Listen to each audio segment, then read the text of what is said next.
Hello दोस्तों, तो आज इस वीडियो में हम कुछ हिंदी वाक्यों का जो कि प्रेजेंट परफेक्ट कंटीन्यूअस टेंस में है अंग्रेजी में अनुवाद करना सीखने वाले हैं। अब सवाल ये आता है कि हम कैसे जानेंगे कि कोई भी वाक्य प्रेजेंट परफेक्ट कंटीन्यूअस टेंस में है। तो उसके लिए हमें एक चीज को ध्यान से समझना होगा कि अगर किसी भी वाक्य में ऐसा कहा जा रहा है ना कि कोई भी काम काफी समय से हो रहा है, तब हम कहेंगे कि वह वाक्य प्रेजेंट परफेक्ट कंटीन्यूअस टेंस में है। जैसे कि यहां पर पहले वाक्य को देखो, यहां पर पहला वाक्य में लिखा गया है मैं 2 घंटे से पढ़ रहा हूं, यानी कि पढ़ना जो काम है वो 2 घंटे से हो रहा है मेरे द्वारा, यानी कि ये प्रेजेंट परफेक्ट कंटीन्यूअस टेंस में है। इसी प्रकार से दूसरे वाक्य को देखो, वह सुबह से गाना गा रही है, यानी कि गाना गाना एक काम है, ये भी काफी समय से हो रहा है किसी के द्वारा। बात समझ रहे हो? तो ये भी प्रेजेंट परफेक्ट कंटीन्यूअस टेंस में है।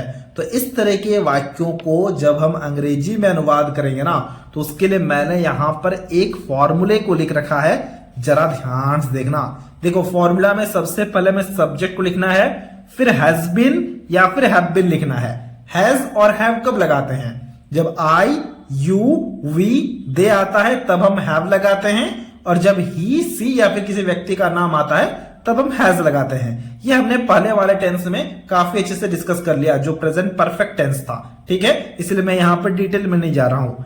हैज बीन या फिर हैव बीन लिखना है सब्जेक्ट के बाद, फिर वर्ब को लिखने के बाद आईएनजी लगाना है। फिर हमें यहां पर थोड़ा सा ध्यान देने की जरूरत है।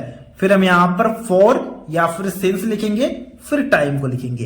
अब फॉर कब लिखेंगे, सिंस कब लिखेंगे, इसके लिए भी मैंने यहां पर कुछ लिख रखा है, जरा ध्यान से देखना। देखो, फॉर का प्रयोग हम तभी करेंगे जब किसी टाइम पीरियड के बारे में बात हो रहा होगा, जैसे कि 2 घंटे से, 3 दिनों से, 1 हफ्ते से, तब हम फॉर शब्द का प्रयोग करेंगे। और जब कोई फिक्स टाइम होगा, जैसे कि 4 बजे से कोई काम हो रहा है, तब हम सिंस का प्रयोग करेंगे। मंडे से कोई काम हो रहा है, सिंस का प्रयोग होगा। सुबह से काम हो रहा है, सिंस का प्रयोग होगा। शाम से काम हो रहा है, सिंस का प्रयोग होगा। ठीक है, ये हमने सीख लिया। चलो अब हम ट्रांसलेशन को करते हैं। फिर से एक बार फॉर्मूला को देख लो। सब्जेक्ट हैज बीन या फिर हैव बीन, वर्ब के बाद आईएनजी, फॉर, सिंस, फिर जो भी टाइम है टाइम को लिखना है। ठीक है, चलो अब हम ट्रांसलेशन को करते हैं। सबसे पहले वाक्य से शुरुआत करते हैं। पहले वाक्य में है मैं 2 घंटे से पढ़ रहा हूं। मैं का अंग्रेजी में मतलब होता है आई, और यही हमारा सब्जेक्ट है, तो हमने यहां पर आई लिखा। फिर हमें आई के साथ हैव बीन शब्द का प्रयोग करना है, तो हमने यहां पर हैव बीन लगाया, क्योंकि आई के साथ में क्या लगता है, हैव लगता है ना, तो हमने हैव लगाया और साथ साथ में यहां पर बीन लिख दिया। I have been. फिर वर्ब को लिखना है। वर्ब क्या है? वर्ब है पढ़।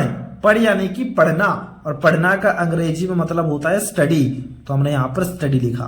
आई हैव बीन स्टडी। खाली वर्ब से काम नहीं चलेगा, आईएनजी लगाना होगा, तो हमने यहां पर लिखा आई हैव बीन स्टडी, मतलब मैं पढ़ रहा हूं। कब से पढ़ रहा हूं ना? 2 घंटे से पढ़ रहा हूं।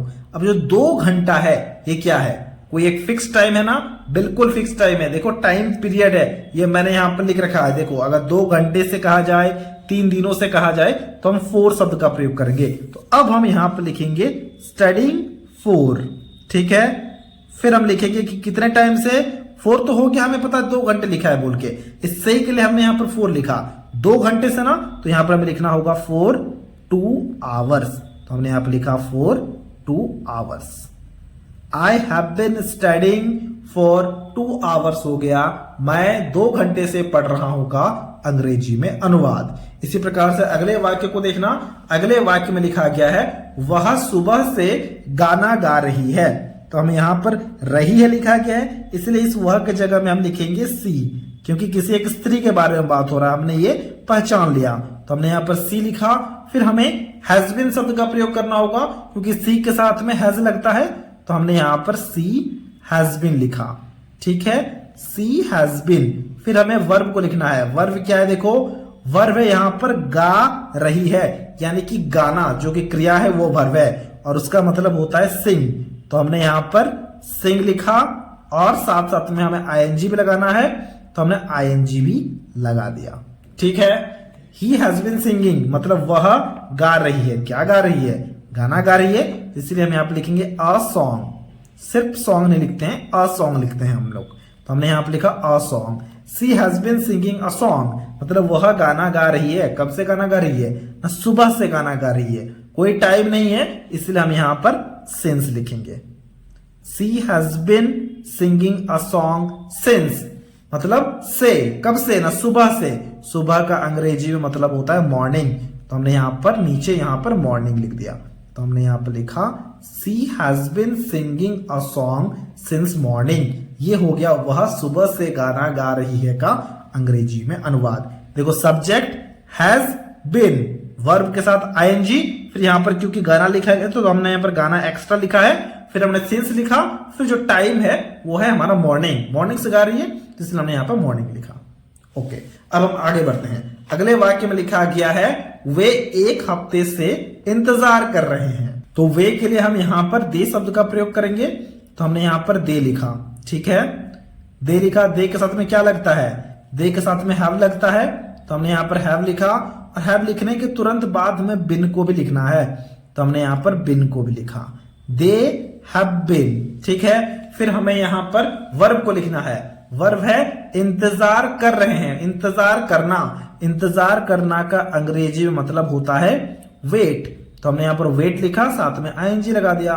दे हैव बिन वेटिंग, मतलब वे इंतजार कर रहे हैं, कब से ना, एक हफ्ते से, और एक हफ्ता हमारा एक फिक्स टाइम है ना, इसलिए हम यहां पर 4 लगाएंगे। 4 एक है, एक के लिए अ, और हफ्ता का अंग्रेजी मतलब होता है वीक, तो हमने यहां पर वीक लिखा। They have been waiting for a week हो गया वे एक हफ्ते से इंतजार कर रहे हैं का अंग्रेजी में अनुवाद। अब यहां पर जो चौथा वाक्य है ना, इस वाक्य के ट्रांसलेशन को अभी आपको खुद से करना है। देखो लिखा गया है तुम कल से सो रहे हो। अब इसके ट्रांसलेशन को अभी आपको खुद से करना है और हमसे कमेंट बॉक्स में जरूर से जरूर शेयर करना है। अब यहां पर जो कल से लिखा गया ना, इसका अंग्रेजी में मतलब कल का होता है यस्टरडे। मैं लिख देता हूं ताकि आपको कोई भी कंफ्यूजन ना हो, ठीक है। अब देखो यहां पर जो कल लिखा गया, तो कल के लिए हम 4 का उपयोग करेंगे या फिर सिंस का उपयोग करेंगे। देखो कोई टाइम पीरियड नहीं है, कल लिखा गया, इसलिए हम यहां पर सिंस शब्द का प्रयोग करेंगे, क्योंकि कोई हमारा एक टाइम पीरियड नहीं है, फिक्स टाइम है, ठीक है। तो हमने यहां पर सिंस लगाना है। अब आप इसको ट्रांसलेशन को खुद से करना और हमसे कमेंट बॉक्स में जरूर से जरूर शेयर करना। तो ये था आज का वीडियो। अगर आपको ये वीडियो अच्छा लगा है तो इस वीडियो को एक लाइक जरूर से जरूर कर देना।